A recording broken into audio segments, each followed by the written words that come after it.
Hey everyone, it's Dr. Ramani, and welcome back to this YouTube channel on narcissism. Gonna give myself a plug here before I get to the topic. If you haven't, please do listen to my new podcast, Navigating Narcissism. It takes a conversation at a whole different level. You'll see the link for that in the video notes, and you can listen to it. Please subscribe, and you can listen and download episodes anywhere you listen to your podcasts.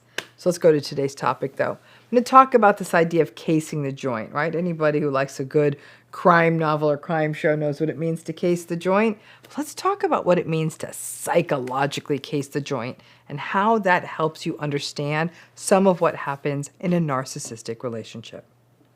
So when a narcissistic, or I'd even say a psychopathic person meets you, a sociopathic person meets you, they sort of do something that's the psychological equivalent of casing the joint. They learn your pressure points, your vulnerabilities, where they can get in with you, and the places in you that are locked down. The times you're more vulnerable and the things that are harder to get out of you. This idea of casing the joint is sort of a part of the love bombing phase. They actually do take a minute to do this, and there's sort of something kind of infuriating about this because it means that they do have the ability to stop and pay attention to you and learn about you with intense attention. But they're really only doing it to assess the best ways to take advantage of you, learn your pressure points, and just like anyone casing the joint, may also walk away from any place or person it would be too problematic to try to break in. So a person who has great boundaries from the beginning when they meet someone narcissistic, who doesn't put up with their BS, who doesn't justify their bad behavior, gotta tell you, most narcissistic or psychopathic people may move away from a person like this early in the game. It's the first time you slip or give a second chance or justify, you've just shown them the open door that they can sneak into and break in and sort of take your psychological stuff. And anyone who is trauma bonded or even has some empathy often tends to give those second chances too much.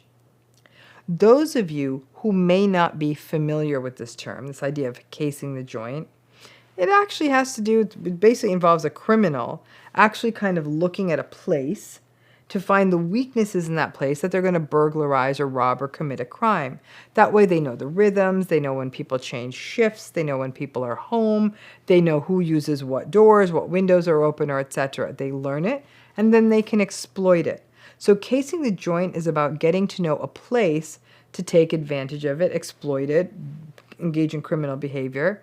And what I'm calling psychologically casing the joint is my way of saying how the narcissistic or psychopathic person carefully studies someone so that they can capitalize on their vulnerabilities by their so-called unlocked windows. When we recognize that narcissistic people are psychologically casing the joint, it's a technique used by anyone who was trying to be a little or a lot manipulative. Salespeople are an example of people who might sort of case the joint. They ask you questions to learn your vulnerabilities. Maybe they're really nice to you, making conversation, relaxing you, and at the same time, they'll play on those entry points to get in and close the sale. I do know that some people get confused by this because the entire process of casing the joint means that the narcissistic person is really paying attention, which means that after the love bombing phase, your attitude may be, but you are able to do this. You think, I saw it with my own eyes. So you were able to pay attention. Why aren't you paying attention anymore? The fact is, it's because they got what they came for, just like a burglar would, right? And now you're giving them some pie. So the heist sort of worked. What do you do about this? Well, just like you do in your own house. Be sure you have good locks and an alarm system on your vulnerabilities and have good boundaries to keep toxic people out. That means not justifying or ignoring repeated infractions. The earlier you do this, the better. But unfortunately, when a narcissist cases the joint and they are paying so much attention to you, it feels really good at first. So many of us don't even like to think of it in a case the joint way. We prefer to think that they're into us and not just looking for the bad locks that they can easily pick that are on our doors. What's interesting, this is, I'm going to turn it in a different direction here, is that survivors of narcissistic abuse do something that's kind of related to this. If you're a survivor of narcissistic abuse, do you ever find yourself sort of reading the room or trying to read people in the room right away? Trying to assess, is everyone happy? Is anyone tense? Making sure nobody's angry and seeing what you can do to allay any issues in the room? This is an interesting kind of variant, right? It's a learned response. It's a bit of a trauma response, trying to help you feel safe. You're reading the room too, but for a very different reason. While a narcissistic or antagonistic person may be casing the joint to learn the vulnerabilities and weaknesses of people in it to exploit them, people who have a history of being on the receiving end of this kind of abuse may be trying to feel safe, to make themselves useful, and are responding to the trauma bond. They put effort into reading the room because when they didn't do that as children, they ran the risk of parental rage. So tentatively stepping in is what survivors do, and it really does look tentative. Unfortunately, for some survivors, they may do this in long-standing relationships, like with family, but they may not do it in new relationships and go into those new relationships with more of their psychological doors unlocked, which means the narcissist is going to break in. While we walk on eggshells, the narcissistic and toxic folks are finding the ways to get in so they have the tools that they need to manipulate, gaslight, control, and dominate.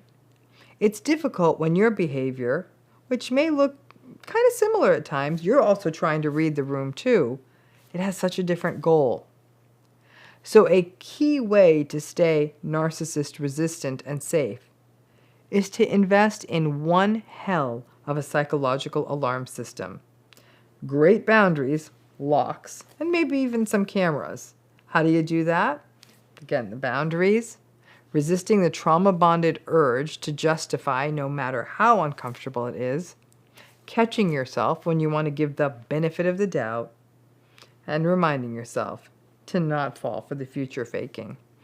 So when we think of it that way, that in some ways, when we meet a new narcissistic person, they're kind of trying to figure out what are the doors I can pick and the locks I can get through to get into this person's mind and life and heart and kind of get the supply I need. Be careful, because when you think of it that way, you wouldn't like it if someone was sitting in the street in front of your place figuring out how to get in. Think of it the same way in a toxic relationship. Thanks again.